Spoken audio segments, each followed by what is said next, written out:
Today I want to tell you about my experience using TEP as MiFi in Europe for the last 24 days. We just got back and I'm getting ready to send it back, and I thought I would share my experiences with you to hopefully help you make a decision whether this is something that you want to try when you're going overseas versus just using cellular data through your phone. So what do you get? Well, when you make your arrangement, you get this little bag, and what's inside? You have the actual MiFi device right here. You have a charger plug-in and a USB, micro USB cable to plug into the device. You also have a quick user guide, and you should get a return pouch for mail. Okay, so how did it work? Not very well. We were in several different areas in Europe, UK and Europe. So we started in Ireland, we went then to London, then we went to Paris, and then we went to Switzerland, and we were several places in Switzerland, including in the mountains in the Bernese Oberland.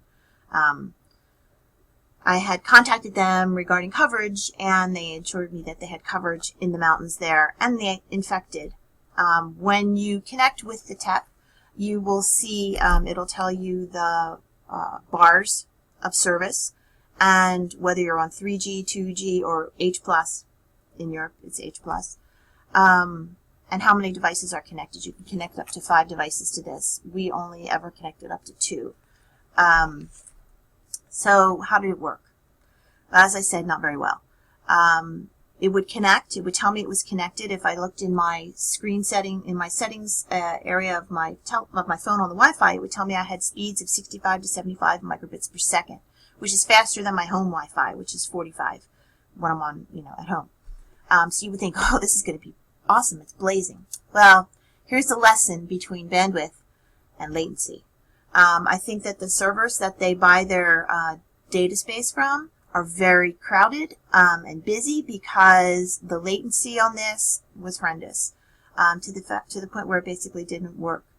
I wasn't going to use it to stream video. I wasn't going to use it for any gaming applications or anything like that.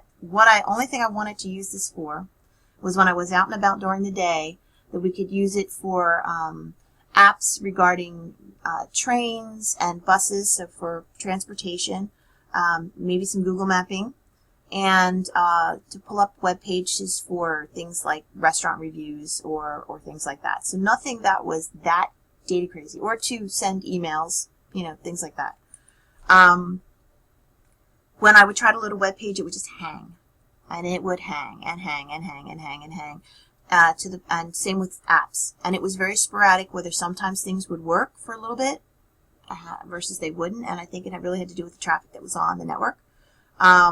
Late at night, if I tried to do something, it was more likely to work, again, because there's probably less traffic on the network.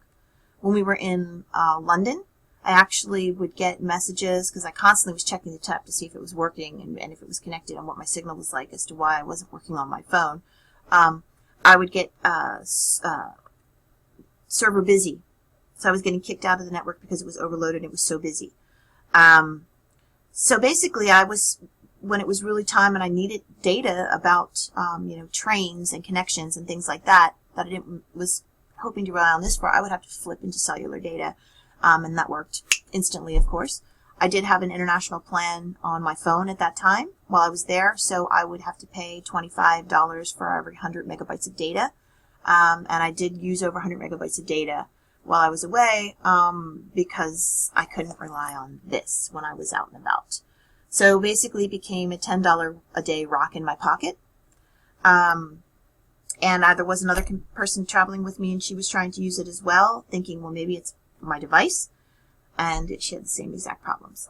I'm using a Samsung Galaxy Note 4, and she had an S5, and neither one of us had any luck as far as getting this to really work for us on the fly while we were walking around cities, which is what I had hoped it to do. So you really need to be careful, I think, when you get one of these MiFi devices, about finding out if people will review the actual how well it worked for them. The latency on this was horrendous, and so it was high bandwidth, supposedly, but incredibly high latency. on this device. And so it basically rendered it useless for most of what I wanted to use it for. And I did try. I would leave it on all the time and give it the old college try, but I would ultimately have to flip out into cellular data through my carrier if I really needed something. So that's my review. I wish it could be better because I had high hopes for this. But lesson learned. Use that money, that $10 a day can add up if you're overseas a long time to quite a few $25 increment payments if you use your data judiciously. Keep your phone in airplane mode and only go on to data when you actually need it.